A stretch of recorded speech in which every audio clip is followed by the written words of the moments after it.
We are gift giving, we have time off of work, and we are spending time with our loved ones, but I know that the holiday seasons can get a little intimidating and stressful when it comes to gift giving. So I have a special one for you guys today. For all my crocheters out there, we're going to get into every single detail that I can think of about what to crochet for those loved ones that we are going to be spending time with this holiday season. And if you're watching this in December, chances are you're trying to get something done now and you're trying to get it done fast. Christmas is creeping up on us, guys. So we're gonna go in order from least time-consuming projects to most time-consuming projects. In every crochet gift idea video, I've heard all the basics, so I know that you've heard all the basics already too. So that's exactly why I'm here today, to get your brain flowing with that personal, abundant inspiration. So stick with me. Alrighty, least time consuming projects. This year, I'm encouraging you guys to be extra, ultra considerate with what you're making. For who is receiving the gift from you, I want you to think about their favorite food, their favorite musical artist, their passions in life, and even your favorite memory with them. So the first small project I can think of is a scrunchie. All of these things that I'm gonna be listing are super customizable. So with crocheting a scrunchie, which is something that I've never tried, by the way, and I really want to try, you can obviously do their favorite color, or you can do colors of a flag from a place that they're from. You could also crochet onto hair clips and crochet their favorite flower, or you can even just do a simple shape. You could do earrings, headphone charms, and you can do bag charms, but that is where we start to really get considerate. And earlier I mentioned thinking about your loved one's passion in life. Like if they are passionate about becoming a musical artist, you can crochet a charm of their favorite instrument. If they love to paint, you can crochet a little paintbrush charm. Or if they volunteer at an animal shelter, you can crochet a paw print or something like that. And I strongly encourage you guys, instead of looking up a tutorial for crochet keychain or crochet charm and finding the most popular tutorial, to truly customize something personal for the person that you love. And when making a bag charm, you can always crochet a bag or you could buy a bag, but when you're running out of time, I feel you. So sometimes it's easier to buy a bag and put the crocheted charm on the bag. Like for example, I bought this bag and I just tied a bow onto this bag. Super simple, but I think it adds something to it. But if the person that you're gifting to already has a bunch of bags, you can just be that person that pulls out the crochet charms and cutifies their bags. And speaking of bags, if the person that you're gifting to likes to read, you can make them a bookcase. This is something that I recently saw on Instagram or something. If I find it again, I'll link it down below. But it's basically a bookcase that is also a bag. And I thought it was the cutest thing ever. I really hope I can find it. Link will definitely be down below if I do. Okay, we're moving up a step. We're getting into like the little bit bigger projects. Like you could still crochet at last minute, depending on how fast you are. So a headband. Hear me out. When you're crocheting headbands for somebody, I want you to be thinking about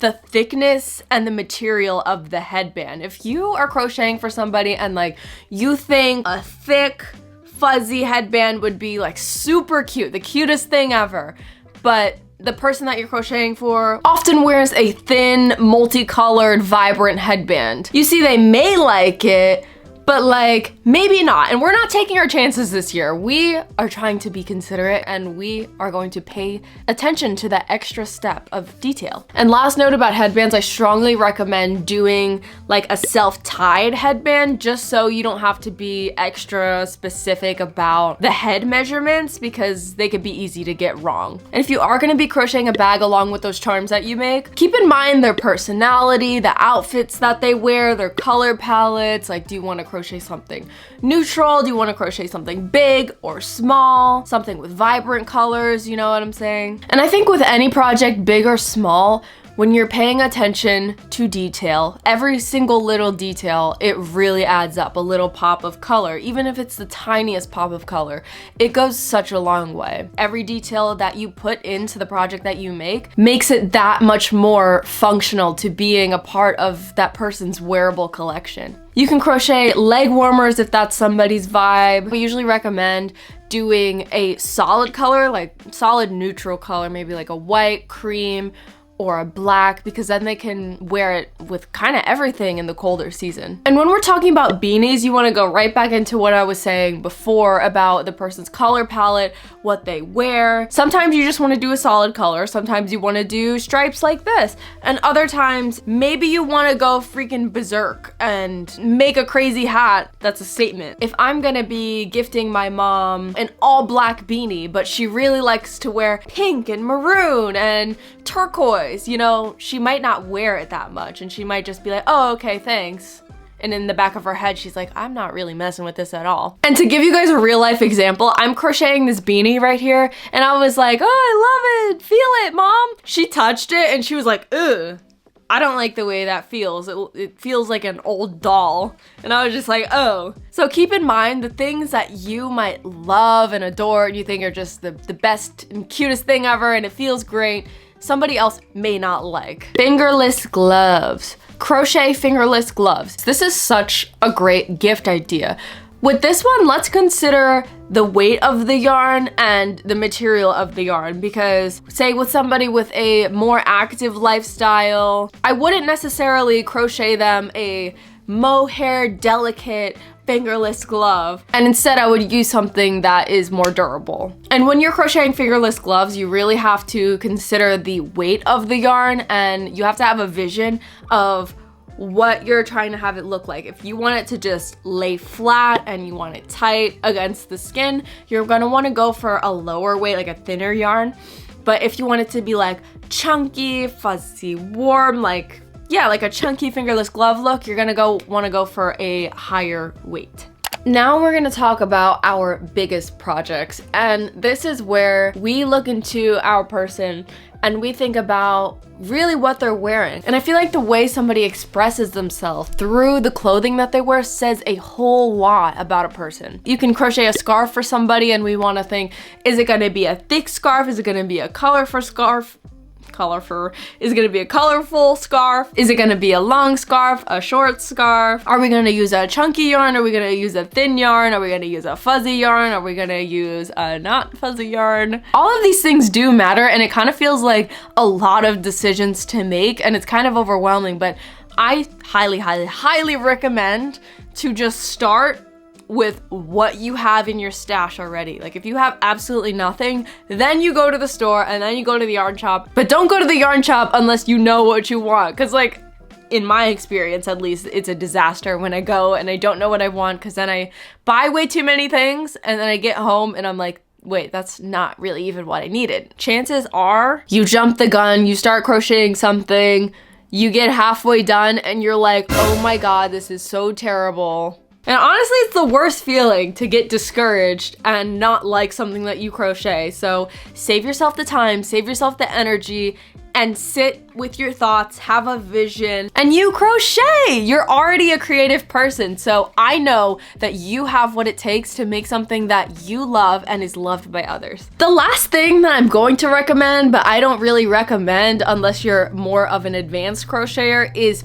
pants. Like if you, okay guys, in this case, if you don't have the same measurements as them, you're going to have to like low-key give away where you're gonna make them and get these person's measurements, because it would suck if you spent all that time making a pair of pants, crocheting a pair of pants for somebody, and then it just didn't fit. Or maybe it fit, but it wasn't flattering at all. If you're gonna be crocheting them a sweater or any type of top, you wanna consider the type of fit of things that they feel the best in. Like maybe shoot them a text like, hey, random question, but what is your favorite shirt? Or what outfit do you feel the absolute best in? Or maybe just keep it low key, ask them to hang out and just take a look at their outfit or stalk their Instagram for a second and really look at what they're wearing and what they feel good in. If you notice that they wear low-necked tops and like their collarbones are exposed in most of their shirts,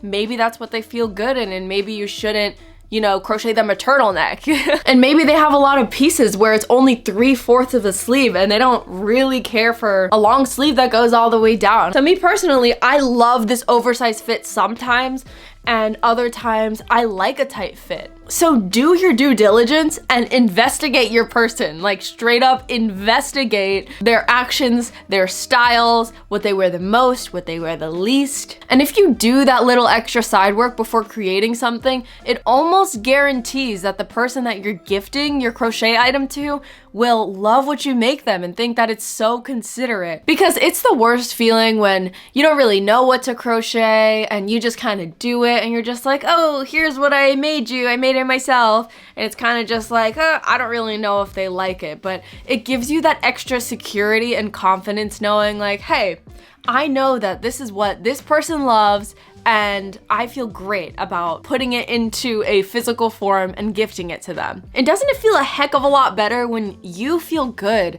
about the thing that you're gifting to somebody? I think that's where a lot of gift anxiety can come from. It's just not knowing what to get somebody, trying to make a last minute decision, and especially when money's tight and all you have is your crochet hooks, your yarn stash, and a dream. So during the gifting season, when a lot of what we have is our own creativity, we can put a lot of pressure on ourselves. So let me be here as your reminder to have fun and release the pressure, because in my experience, the more pressure that I release from myself, and it's easier said than done, obviously, but the more pressure I release, the more I am likely to allow my creativity to lead the way in whatever I'm creating. Even if that means all you do is follow a YouTube tutorial or you add a few details to something that you made a year ago. Happy holidays, guys. I hope it's a great one for all of you, and I hope this video helped some of you, and I will see you all very, very, very soon. Bye.